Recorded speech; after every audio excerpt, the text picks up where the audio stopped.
until the biggest Fed meeting in recent memory, and despite the taper talk, one top strategist is making a big-time bullish call. Morgan Stanley's Adam Parker makes his case next. Plus, Apple's last frontier. Could a deal with China Mobile finally be in the works, and what's it mean for the stock? And Dollar General delivers a solid beat, so why is one of our traders bearish on that name? We'll find out, Kelly, at the top of the hour in about 15 minutes. All right, looking forward to it, Scott. Thank you very much. Now it's almost time. In a little over an hour from now, Samsung will unveil its first smartwatch, the Galaxy Gear. And Samsung apparently isn't alone. Google and Apple also expected to release their smartwatches in the near future. So with most big players competing in this space, could the smartwatch now replace the smartphone? Let's ask Harry McCracken, Times editor-at-large, and Christina Farr, a technology writer from VentureBeat, who got a first look at Samsung's smartwatch last weekend. Good morning to you both. Hey there. Good morning. Christina, so what can you tell us? What did you see? Well, I got a call on Friday, and I rushed down to Silicon Valley, and a source told me that they had a prototype for me to play with. And this prototype turned out to be one of Samsung's Galaxy Gear smartwatches, which was sent to a few select developers to build kind of apps for the new watch. And so I actually got a chance to play with it, to try it on for about an hour. The first thing I noticed is that I actually couldn't get it onto my wrist because it was just a little bit too clunky, and as you can see, I have pretty small wrists. So I thought maybe it was quite masculine. That was my sort of first takeaway. But then I also noticed some very interesting features, camera in the wrist and speakers in the clasp. And I saw a lot of this sort of functionalities and features that you would expect out of a smartphone, but right there on your wrist.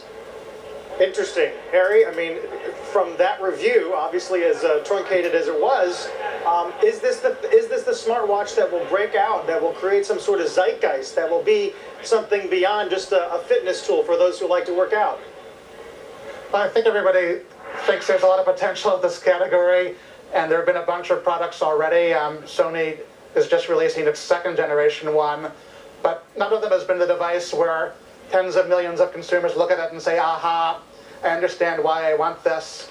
And there are still design challenges, such as the fact it's very hard to put a colored touchscreen on something that small, and to have a battery that's big enough that it can run for more than a few hours at a time. And it's not clear that Samsung has licked all of those, but there will be a bunch of devices that don't nail it before there is the one that does nail it. Well, and Harry, that's been precisely the argument for Apple here, is that they may not necessarily be the first mover, although with the tablet to some extent they were, but certainly not in the case of the original iPod. That their advantage is that they come in and make it something elegant and, you know, that you actually want to own and wear. Do you think that that happens again here? Well, we don't know a whole lot about what Apple might be up to, other than that they seem to have hired a bunch of the people you would want to hire to do a device like this.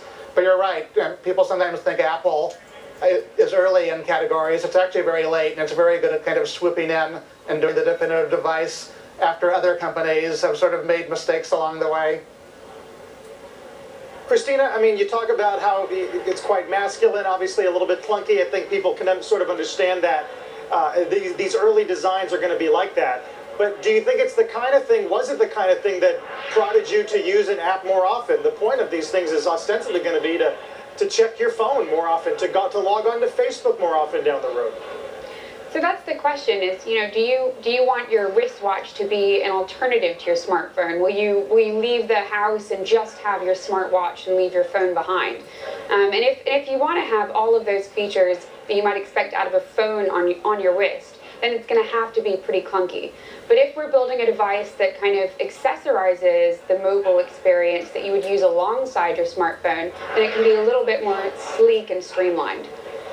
Right, and that's been the question. So it sounds like this is trying to be the all-in-one product. Perhaps others will try a different path. Harry, Christina, thank you both. Christina, especially for some of the detail on that this morning. You might not know the company, but you know the brands. Jameson Whiskey.